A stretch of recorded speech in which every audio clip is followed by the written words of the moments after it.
السلام علیکم لسنرز، آئیے تقسیم ملک سے پہلے کی انسپکٹر خان کی قتل کی ایک تفتیشی کہانی سنتے ہیں۔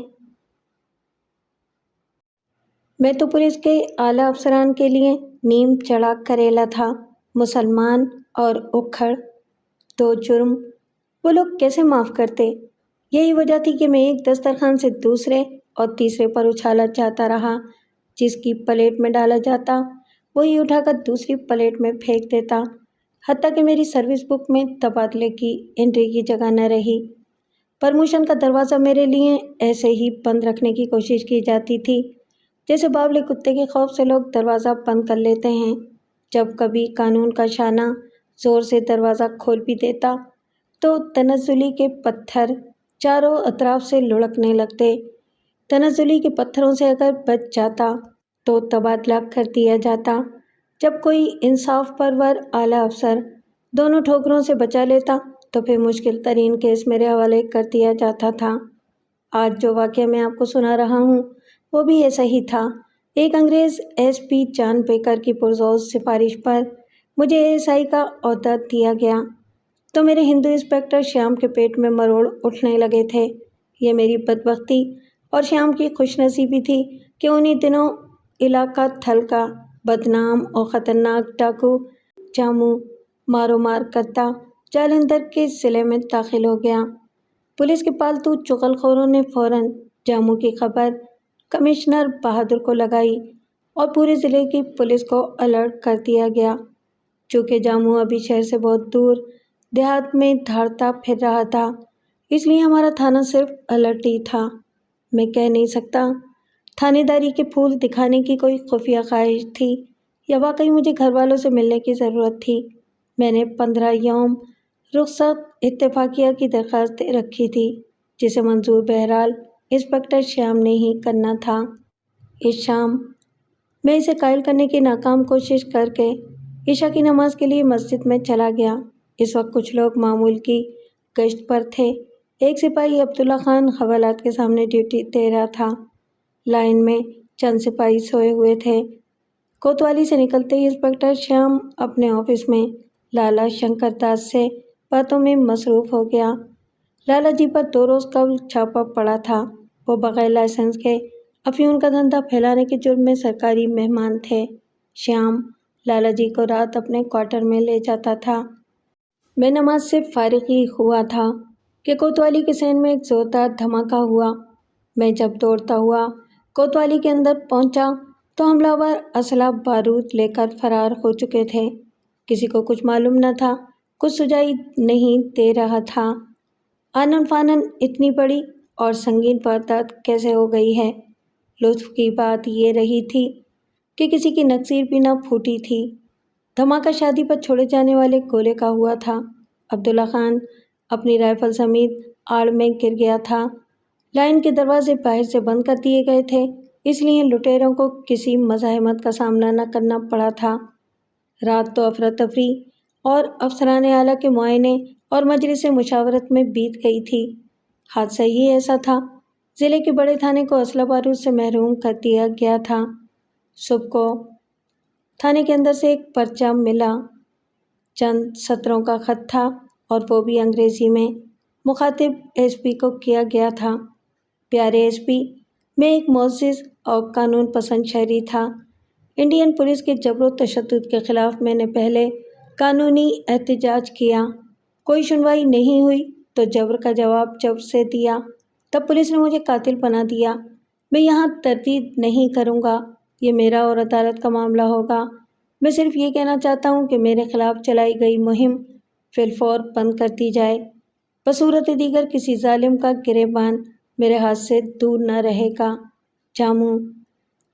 خط ایک تیز رفتار ہرکارے کے ذریعے ہیڈ کوارٹر پہنچایا گیا۔ میں وردی پہن کر تیار تھا۔ مجھے معلوم تھا خط ملتے ہی پولیس کے ایوانوں اور اونچی دکانوں میں زلزلہ آئے گا۔ وہی ہوا۔ ڈپٹی کمشنر بہادر نے فوراً میٹنگ کی جس میں تھانے کی طرف سے انسپکٹر شیام شریک ہوا تھا۔ میں ایک مسلمان ASI، میرا شمار کسی قطار میں نہ تھا۔ انتظامیہ کے ڈپٹی نے کیا کہا، کیا سنا، مجھے نہیں معلوم ہو سکا تھا۔ البتہ جب ڈپٹی انسپکٹر جنرل نے محکمانہ میٹنگ بلائی تو ایس پی صاحب نے شام کو بطور خاص میرا نام دیا تھا۔ میٹنگ شام 6 بجے کوتوالی خال میں شروع ہوئی تھی، جس میں ضلع بھر کے تھانے دار شریک ہوئے تھے۔ بوڑھا انگریز جنرل ٹھیک 6 بجے ہال میں داخل ہوا۔ ان دنوں آج کی طرح کارروائی خالق کائنات کے نام اور مقدس کلام سے شروع نہ ہوا کرتی تھی۔ ایس پی نے اٹھ کر میٹنگ کی غرض و غایت بیان کی اور شرکا سے کہا گیا کہ وہ اپنے اپنے علاقے کی وہ رپورٹ پیش کریں جس کا تعلق جاموں ڈاکو سے رہا ہو، جو کہ جاموں تقریباً 1 ماہ ضلع کے دیہاتی علاقوں میں لوٹ مار کرتا ہوا جالندھر شہر میں داخل ہوا تھا۔ اس لیے ہر ایک ایس ایچ او کی ڈائری میں یہ رپورٹ موجود تھی۔ یہ الگ بات تھی کہ رپورٹ میں صرف جاموں کا نام اور دہشت گردی کی حد تک رپورٹ درست تھی۔ پولیس کی اپنی کارکردگی جھوٹ کے پہاڑ کے برابر تھی۔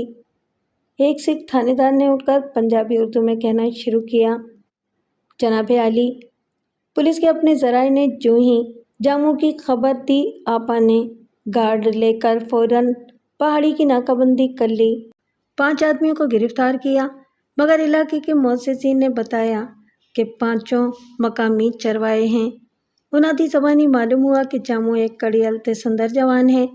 اس نے 10 روپے نقد دے کر ایک بکروال سے بھیڑ خریدی، پر نزدیکی پنڈ کے مسلمانوں نے اسے کھانا پہنچا دیا تھا، اس لیے گوشت ان لوگوں میں تقسیم کر کے وہ ایک ہندو مہاجن رام داس کے گھر گیا، اسے 3000 نقد اور 5 تولے سونا لیا۔ سنا ہے کہ مائی اجو تندور والی کو سب کچھ دے گیا تھا، کیونکہ اس کی تھی کی شادی جہیز نہ ہونے کی وجہ سے رکی ہوئی تھی۔ وہ 3 روز گاؤں کے اطراف میں رہا تھا، مگر پولیس عوام کے عدم تعاون کی وجہ سے ناکام رہی ہے۔ لوگ جاموں سے محبت اور پولیس سے نفرت کرتے ہیں۔ سر، ایک ہندو سب انسپکٹر اٹھ کر بولنے لگا، جاموں نے میرے علاقے میں ایک پوسٹ آفس، ایک جیولر اور 3 مہاجنوں کو لوٹا ہے۔ صرف پوسٹ آفس کے پوسٹ ماسٹر نے رپورٹ درج کرائی ہے۔ جب پولیس نے کارروائی کا آغاز کیا تو وہ دوسری تحصیل میں داخل ہو چکا تھا۔ ہر ایک کی رپورٹ میں جاموں کی دلیرانہ وارداتوں کا ذکر تھا۔ صرف ایک ایس ایچ او نے رپورٹ دی تھی کہ جاموں صرف سود خوروں، منافع خوروں اور برے جاگیرداروں کو لوٹتا ہے اور لوٹ کا مال عموماً علاقے کے غربا میں بانٹ دیتا ہے۔ اس نے اپنی کارروائی کے دوران جاموں پر فائرنگ بھی کی تھی، لیکن جاموں ایک گھوڑے پر فرار ہونے میں کامیاب ہو گیا تھا۔ سٹ ڈاؤن، ڈی آئی جی نے ہاتھ اٹھا کر کڑکتی آواز میں ایک انسپکٹر کو بولنے سے روک دیا۔ میں نے تم لوگ کو سنا، بہت شرم کا بات ہے، تم لوگ نااہل اور صرف بولنا جانتا۔ اس نے حاضرین پر نگاہیں ڈالیں اور پھر اس کی نگاہ مجھ پر جم گئی تھی۔ 10-15 دن پہلے ایک کیس کے سلسلے میں میری پیشی ایس پی کے دفتر میں تھی تو وہاں اچانک انگریز ڈی آئی جی آ گیا۔ ایس پی کے سامنے جو فائل رکھی ہوئی تھی وہ میری سروس بک تھی، جس پر موٹے حروف میں میرا نام درج تھا۔ ویل، یہ ہے ملک خان۔ ڈی آئی جی نے میرے شانے پر تھپکی دیتے ہوئے کہا، اچھا نوجوان ہے، تم ٹھیک سے نوکری کیوں نہیں کرتا جوان؟ اس لیے سر، میں نے جواب دیا، مجھ سے مقدس مذہبی کتاب پر ہاتھ رکھ کر قسم لی گئی تھی کہ میں دیانتداری اور وفاداری سے کام کروں گا، اور یہاں مجھے مجبور کیا جاتا ہے کہ میں اپنی قسم توڑ کر صرف وہ کام کروں جو میرے ایس ایچ او کی سروس کے مفاد میں ہو۔ بس یہ بتائیے کہ اس میں میرا کیا قصور ہے؟ ویل، تم کل میرے آفس آؤ، ہم دیکھے گا کون مجرم ہے۔ میں نے دوسرے دن کی ملاقات کے دوران پولیس کی وہ تمام باتیں بتانی تھیں جو انصاف نہیں دلاتی تھیں، بلکہ پولیس افسران کو مالی اور ملازمت کے مفادات سے نوازتی رہتی تھیں۔ تبھی ڈی آئی جی نے مجھے پرموٹ کرنے کا حکم نامہ اپنے ہاتھ سے لکھ دیا تھا۔ ملک خان، بڑی صاحب نے پکارا تو حال میں پہلے ایک دم مرگا سا سکوت طاری ہو گیا۔ پھر جب میں بلاوے کا اشارہ پا کر ڈی آئی جی کے سامنے گیا تو سکوت کے چھتے سے مکھیاں اٹھ کھڑی ہوئی تھیں۔ سرگوشیوں کا دبا دبا طوفان گردش کرنے لگا تھا۔ تمہارے خلاف شکایت ہے مسٹر خان، پولیس اور ڈسپلن ایک نام ہے، تم بار بار اعلیٰ افسران کا حکم ڈس اوبے کرتے ہو۔ ابھی ہم اندر آیا، تم نے سلوٹ نہیں کیا، اپنا بیلٹ اتار دو۔ میں نے ایک لہجے کے لیے بھی تامل نہ کیا۔ You are under arrest, okay? میں نے ایڑیاں بجا کر سزا کو قبول کر لیا تھا۔ ویسے میں ہی نہیں، جہاں دیدہ افسران بھی حیران تھے کہ چند دن پہلے پرموشن کے اسپیشل آرڈرز کرنے والا انگریز افسر بہرحال میں عاجلانہ فیصلہ کیسے کر رہا ہے۔ دوسرے لوگوں کو معلوم نہ تھا، لیکن میں جانتا تھا۔ سلیوٹ نہ کرنے کا الزام سرے سے چھوٹا تھا، کیونکہ جب ڈی آئی جی صاحب آئے تھے تو میں چائے پانی کے انتظامات میں مصروف تھا۔ میں نے ان کو حال ہی میں دیکھا تھا۔ ڈی آئی جی کے حکم پر چند تھانوں سے اچھی شہرت رکھنے والے ملازمین پر مشتمل ایک چھاپہ مار پارٹی قائم کی گئی تھی، جس کی قیادت ایس پی کو سونپی گئی تھی۔ اجلاس میں ہی یہ تجویز پاس ہوئی تھی کہ فوج سے بھی تعاون کی درخواست کی جائے اور ریکی کرنے والا ایک جہاز مستعار لیا جائے تاکہ چھاپہ مار پارٹی جنگلوں اور پہاڑوں میں بذریعہ جہاز جاموں کو تلاش کر سکے۔ مجھے لائن حاضر کر کے 3 نفری گارڈ کی نگرانی میں دے دیا گیا تھا۔ میرا باس انسپکٹر شیام بےحد خوش تھا، لیکن بظاہر اس نے ہمدردی کا عملی مظاہرہ کیا تھا کہ گارڈ انچارج کو میری ضروریات کا خاص خیال رکھنے کی سفارش کی تھی۔ دوسرے دن 10 بجے ابتدائی کارروائی کا آغاز ہوا۔ ایک انکوائری بورڈ نے شروع کرتے ہوئے ایک سوال نامہ مجھے دیا، جس میں میرے خلاف 5 جرم تھے۔ نمبر 1، تم نے 10 جولائی شام 7 بجے ملزم شہاب الدین کے والدین سے ملاقات کی اور انہیں پولیس کے چھاپے سے آگاہ کیا۔ ملزم کے والدین نے وہ تمام نشانات مٹا ڈالے جو استغاثہ کا موقف مضبوط کرتے تھے۔ نمبر 2، تمہیں انسپکٹر شیام کے ذریعے ڈی ایس پی کا حکم پہنچایا گیا، جسے تم نے وصول کرنے سے انکار کر دیا۔ نمبر 3، 14 جولائی تمہیں بدنام جواری ہربنس سنگھ کے ساتھ شراب پیتے ہوئے پکڑا گیا۔ نمبر 4، تم نے مسجد اور مندر کیس میں جانبداری کرتے ہوئے صرف ہندوؤں کو ہی گرفتار کیا اور راتوں رات مسجد کی دیواریں اٹھانے میں مسلمانوں کو معمار مہیا کیے۔ نمبر 5، تم نے ڈی آئی جی کو جان بوجھ کر سلیوٹ نہیں کیا۔ جب انکوائری بورڈ کے صدر نے سوالوں کا آغاز کیا تو میں نے سوال نامہ میز پر رکھ کر جواب دیا۔ جناب، اس میں 6 جرم بھی درج کر لیں۔ میں تمام الزامات کی پرزور تردید کرتا ہوں اور کسی بھی سوال کا جواب دینے سے صاف انکار کرتا ہوں۔ وہ لوگ میرا جواب سن کر بھونچکا رہ گئے تھے۔ کمرے میں یکدم سناٹا طاری ہو گیا۔ کسی کو بھی مجھ سے ایسے جواب کی توقع نہ تھی۔ پھر اس سناٹے کو انسپکٹر وکرم نے توڑا۔ سنو خان، وہ دوستانہ لہجے میں بولا، ہم یہی تو معلوم کرنے جمع ہوئے ہیں کہ ان الزامات میں کہاں تک سچ ہے اور کہاں جھوٹ ہے۔ آپ کا رویہ آپ کے خلاف جائے گا۔ اگر آپ حق پر ہیں تو پوری قوت سے حق کی خاطر اپنا مقدمہ لڑیں۔ انسپکٹر، میں نے جواب دیا، میں آپ کے جذبات کی قدر کرتا ہوں، لیکن آپ یہ یقین کر لیں، سزا کا فیصلہ کسی فائل میں پہلے ہی لکھ دیا گیا ہے۔ جب کوئی اتھارٹی اگر سزا ہی دینا چاہتی ہے تو ہم سوال و جواب میں محض وقت ضائع کریں گے۔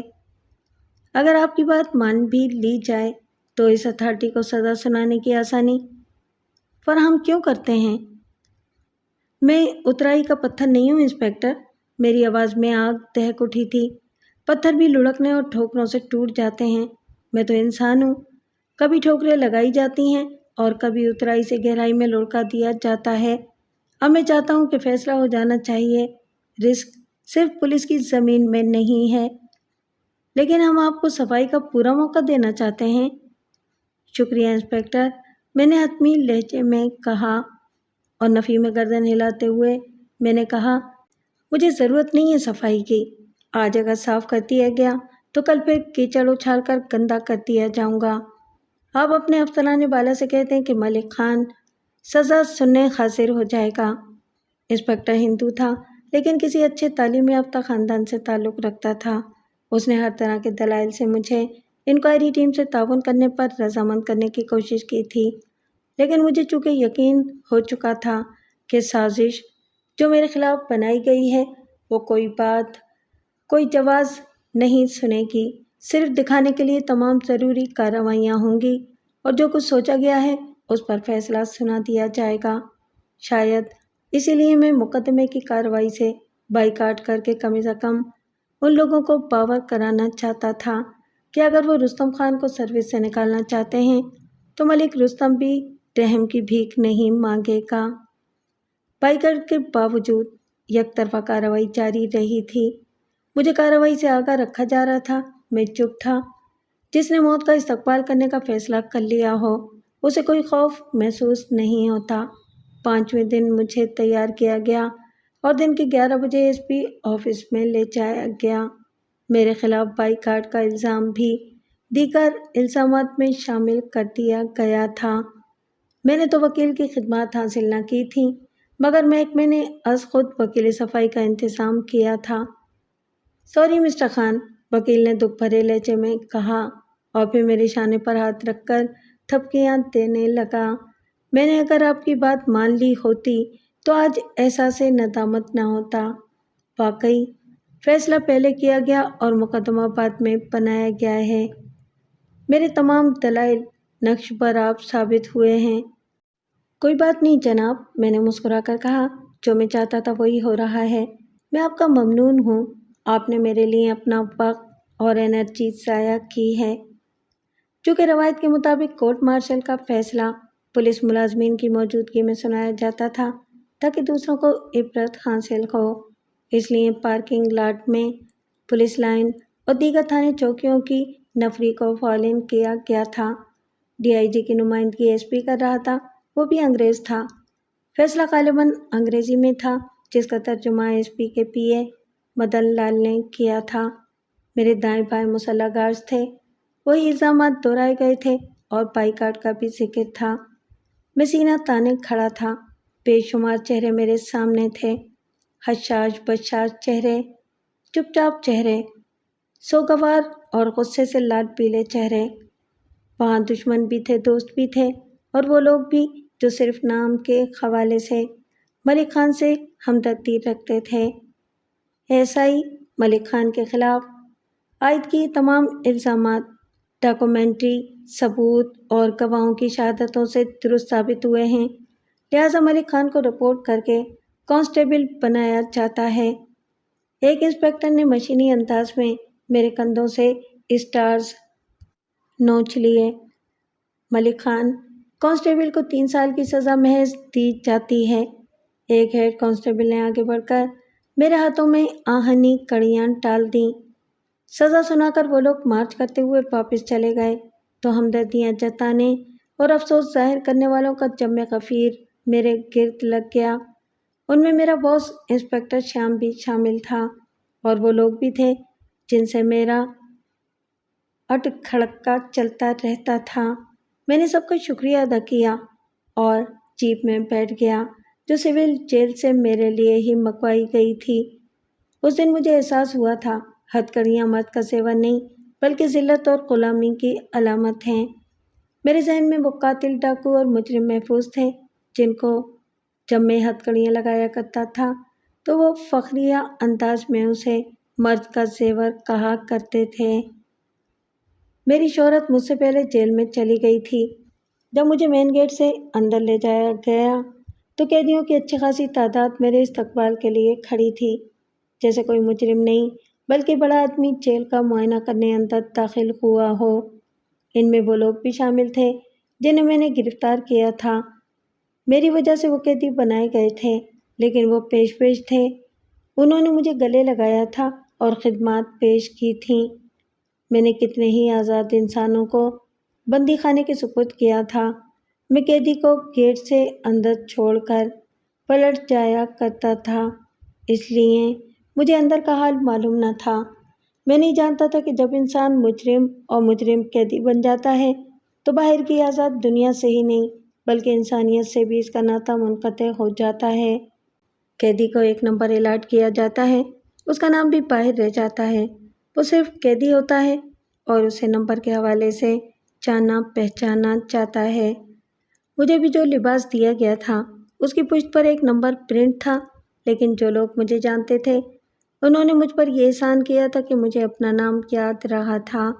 چونکہ میں عام قیدی تھا اس لیے باریک میں ہی ایک تھڑا بھی الاٹ ہوا تھا۔ میرے پڑوسی عمر قید کی سزا بھگت رہے تھے۔ دائیں ہاتھ امرتسر کا سکھ نوجوان مہندر سنگھ تھا اور بائیں جانب پتوکی کا بوڑھا غلام حیدر تھا۔ اسے جیل میں 11 برس ہو گئے تھے۔